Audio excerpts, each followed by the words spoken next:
But anyway. Ladies and gentlemen, we have a up-and-coming poet from Dayton, Ohio, August Hall, aka 31 Days. You know what I'm saying? What's good, man? Hey, good evening.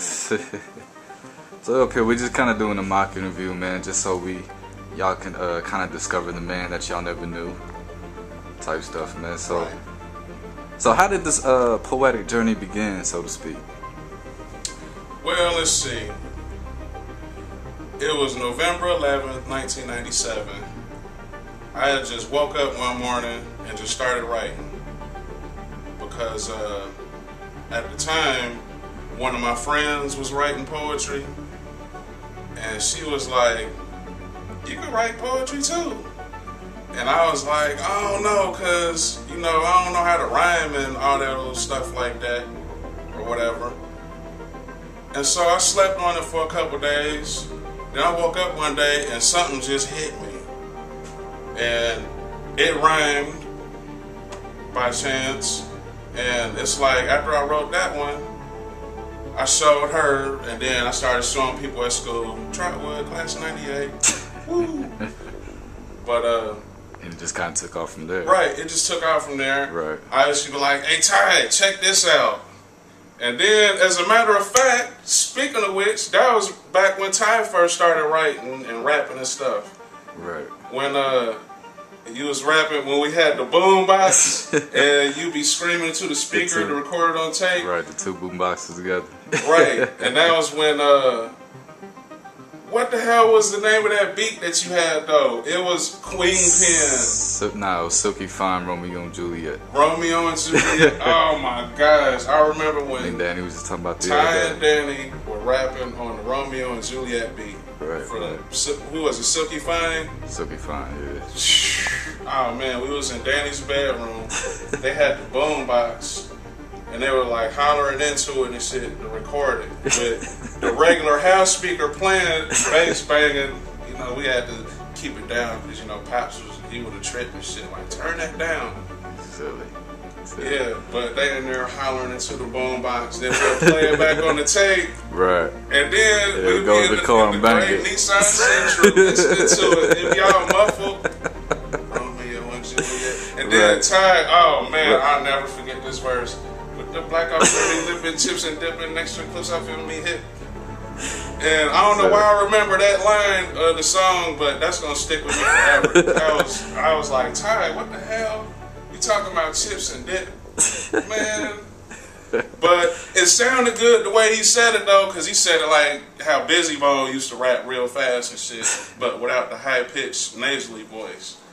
So what was some of your major inspirations? Major inspirations, what, as far as like poetry? Yeah, like is it anybody, period, whether it's music or poetry, poets, just who makes you want to write? What makes you want to write? Let's see. Music that makes me want to write. I like listening to a lot of different stuff. I mean, some of the stuff I listen to, a lot of people would consider obnoxious, but I don't care. That don't stop me from listening to it because I like it. Like, I like listening to Slim Thug and Boss Hogg Outlaws. And I'm pretty sure most people in my city, like, who? Or they listen to it like, I ain't on that. That's some bull.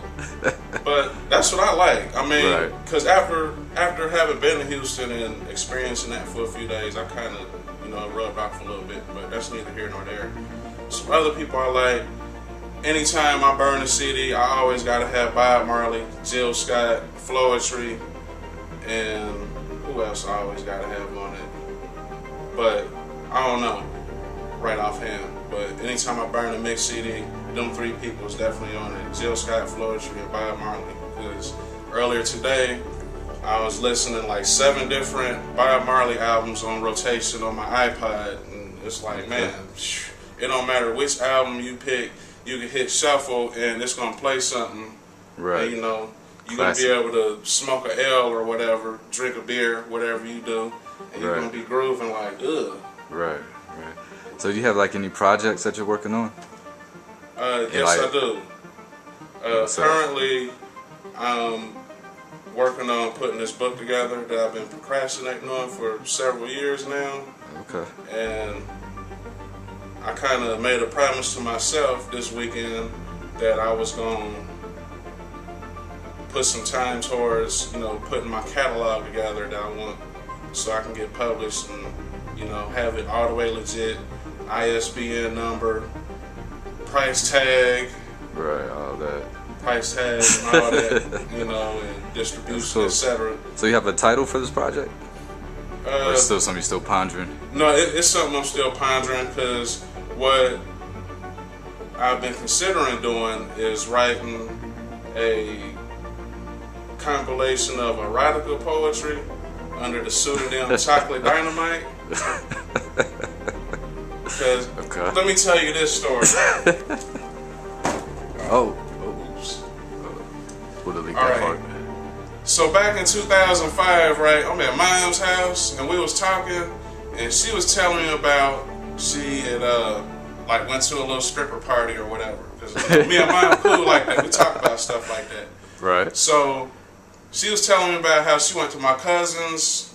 Let's see, 2005. She would have been 23. I don't know. Anyway, birthday party, strippers. My cousin. There you go. And she was like, man, them N-words was all musty and shit, and they had beer bellies or whatever. Shit, for real, I think you would be a better stripper than most of the dudes I seen there. She told me this, I'm 25, she was older than 25. So wait, your cousin told you this? No, my mother told me Your this. mother told you that? Right. Okay, all right. Right. Right. Okay. And I'm like, you think so? Wow, that's... Right. Right. And she was like, yeah. I mean, just, okay. it wasn't like on no funny stuff. It was just right. matter of factly, like how we talk. Right. And she like, yeah, I mean, you sexy. You look good or whatever. And, you ain't got no beer belly and shit. So, okay. She like, yeah, you'd probably be a better dancer than half the dudes I seen at the party.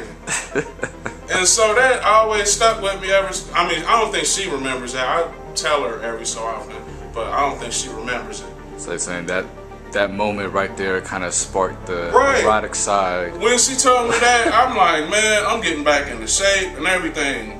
And I think after that, I lost like 20 pounds, started wearing tight V-neck shirts and all that. Because I'm like, man, my mom told me I could be a stripper and be good at it, so... Shit, when my mother told me that, she ain't gonna lie to me, so I figured if she told me that, it must be true. So I always had that in my mind, even though I haven't really acted on it, other than, with Mrs. Hall. Right. So, the poetry scene out here in Dayton is, a relatively new thing. And you hear, a lot of poets come out to the clubs and the shows and stuff like that. So what do you think about the poetry movement in Dayton? Is it something that you're impressed with? Definitely. I mean, because... 2011, I lost count after 8 poetry shows, but that's neither here nor there. The point is, the poets that I've been on stage with, that I've mingled and networked and socialized with on the scene here in Dayton, we might be a little city and be about 10 years behind on everything, but when it comes to writing and poetry and performing poetry, a lot of talent. Yeah, we're not to be slept on. Right. That's not the Heineken talking either. Right, yeah. And I'm not saying that just because he's my friends and we cool. I mean, even though that's kind of a bonus factor, but when I look at them in print and I listen to what they're saying when we're on that microphone, it's like, man, you beastie. Right. I mean, even if nobody outside of our little region knows about you, I know you beastie, and I done been a lot of places. I mean, that's not to toot my horn, but I've been around the world a few times, and wherever I go, I make mention of these kindred spirits that I meet, and it's like, man, okay, yeah, you beastie or whatever, and you famous, but you got to get hit with somebody from where I'm from that's, whoop-de-blase skip. Right. Well, August, man, thanks for coming out, man, doing the interview. You know what I mean?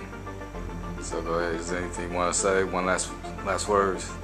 Well, I think I'm a little tipsy. So I guess I'll keep my comments reserved so I don't say no dumb shit. Looking at this video like, ugh. That's what's up, man. All right, Peace. y'all.